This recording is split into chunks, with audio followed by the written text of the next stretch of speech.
Kalahkan Malut United, Semen Padang promosi ke kasta tertinggi. Semen Padang berhasil promosi ke Liga 1 musim depan setelah pada leg kedua semifinal Pegadaian Liga 2, Kamis 29 Februari 2024 sore waktu Indonesia Barat, sukses mengalahkan Malut United dengan skor 1-0.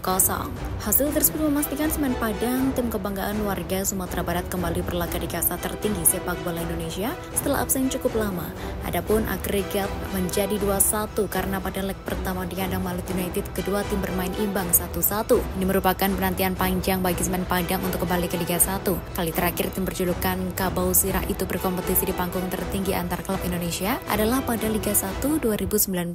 Pada laga final Pegadaian Liga 2 2023-2024, Semen Padang akan menghadapi PSBS Biak yang pada semifinal leg 2 lainnya menang telak 4-0. Sejarah tercipta, PSBS Biak promosi ke Liga 1. PSBS Biak mencetak sejarah untuk pertama kalinya sejak berdiri pada 1968. Tim berjulukan Pade Pasifik itu promosi ke kasta tertinggi Liga Indonesia. PSBS Biak berhasil naik ke kasta Liga 1 musim depan telah lolos ke babak final Pegadaian Liga 2 2023-2024. Dalam leg kedua semifinal Pegadaian Liga 2 di Stadion Cendrawasih Biak Numfor pada Kamis 29 Februari 2024 siang waktu Indonesia Barat, PSBS Biak menghancurkan Persiraja Banda Aceh 4-0. Ruben Sani dan kawan-kawan unggul agregat 5-1 atas Persiraja dalam pertemuan pertama pada 25 Februari 2024 di Stadion Langsa, kedua kesebelasan bertanding imbang 1-1. Cirus Margono selangkah lagi dapat paspor Indonesia. Kiper Panathinaikos B di Liga Yunani, Cirus Margono selangkah lagi akan mendapatkan paspor Indonesia yang membuatnya berpeluang membela timnas Indonesia. Sudah tidak sabar untuk segera memakai sepatu ini, ujar Cirus Margono dalam akun Instagramnya. Dalam unggahannya itu, Cirus Margono menunjukkan sepasang sepatu sepak bola Adidas dengan tulisan inisial CM93 dan bendera mini Indonesia. Cirus Margono mengabarkan bahwa Kementerian Sekretariat Negara Kemensetnek RI tengah memproses perpindahan kewarganegaraannya menjadi warga negara Indonesia atau WNI. Meski begitu, Cirus Margono tidak masuk radar PSSI dan pelatih timnas Indonesia Sintayong yang lebih memprioritaskan kiper FC Dallas di Liga Amerika Serikat, Martin Paes. Menagih janji, Presiden FIFA jadikan Piala AFF sebagai agenda resmi FIFA. Presiden FIFA Gianni Infantino sempat berjanji akan menjadikan Piala AFF sebagai agenda resmi FIFA. Gianni Infantino menyaksikan laga leg 2 final Piala AFF 2022 yang mempertemukan Thailand versus Vietnam pada awal Januari 2023. Kelar pertandingan, pria kelahiran Swiss itu berjanji akan memasukkan Piala AFF ke dalam agenda resmi FIFA. Saat ini di Asia ada 2 turnamen yang masuk agenda resmi FIFA, yakni Piala Asia dan Piala Arab FIFA. Jika Piala AFF menjadi turnamen ketiga yang masuk ke dalam kalender FIFA, timnas Indonesia praktis diuntungkan. Sebab dengan begitu, timnas Indonesia dapat diperkuat pemain-pemain terbaiknya. Sekedar diketahui, ketika sebuah turnamen masuk ke dalam agenda FIFA, klub-klub wajib melepas sang pemain jika mendapat panggilan tim nasional.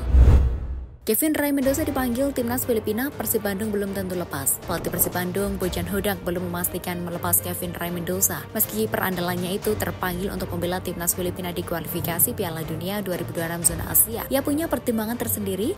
Hodak beralasan Persib akan bermain pada 28 Maret 2024 melawan PSS Sleman. Sementara itu, Mendoza berpotensi bermain bersama The Ascalaf pada 21 dan 26 Maret 2024. Mendoza membenarkan hal itu. Ia mengaku belum mengetahui mengenai nasibnya bersama timnas Filipina. Karena itu, kiper yang didatangkan pada putaran kedua Liga 1 2023-2024 itu masih menunggu keputusan dari pelatih timnas Filipina. Sebab ia juga ingin berjuang bersama Persib Bandung di Liga 1 2023-2024. Satu hal yang memberatkan, sang kiper belum tentu akan bermain untuk Filipina. Selama ini, Mendoza hanya menjadi pelapis bagi Neil Etheridge.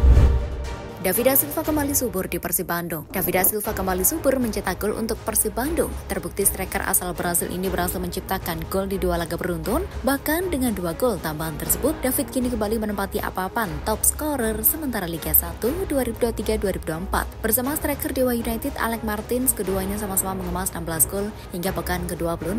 Meski demikian, David tak merasa kepercayaan dirinya itu bertambah. Ia mengakui sudah cukup banyak mencetak gol kendati kiraan golnya sempat terhenti di 4 laga sebelumnya. Namun David akui di laga melawan PSIS Semarang, skuad Persib Bandung bisa memenangkan pertandingan. Sebab sudah 5 pertandingan terakhir tim berjulukan Maung Bandung ini kesulitan meraih kemenangan. Pemilik nomor punggung 19 ini semakin senang lantaran Persib Bandung bisa mengalahkan PSIS Semarang dengan skor telak 3-0. Respon bijak pelatih PSIS tanggapi penolakan klub lepas pemain ke timnas U23. Pelatih PSIS Semarang Gilbert Agius memberikan saran penting untuk PSSI terkait polemik pemanggilan pemain timnas Indonesia U23 untuk menghadapi ajang Piala Asia U23 2024. Di saat sudah ada beberapa klub yang menyampaikan penolakannya mengirim pemain ke timnas Indonesia U23, Gilbert Agius sebetulnya belum mengambil sikap yang jelas soal pemanggilan ini. Sebab sampai saat ini manajemen PSIS belum mendapatkan surat resmi dari federasi soal nama-nama pemainnya yang dipanggil. Oleh karena itu dia belum bisa memastikan apakah bersedia melepas anak asuhnya. Gilbert awalnya memberikan perspektifnya sebagai bekas pesepak bola. Saat masih aktif bermain, dia merupakan sosok pemain yang mengukir sejarah besar di kancah sepak bola Malta. Di level tim nasional, Gilbert sukses mengukir 120 cap. Jumlah ini membawanya sebagai pemain dengan jumlah penampilan terbanyak ketiga dalam sejarah timnas Malta. Baginya bisa membantu timnas adalah kehormatan tertinggi bagi seorang pesepak bola.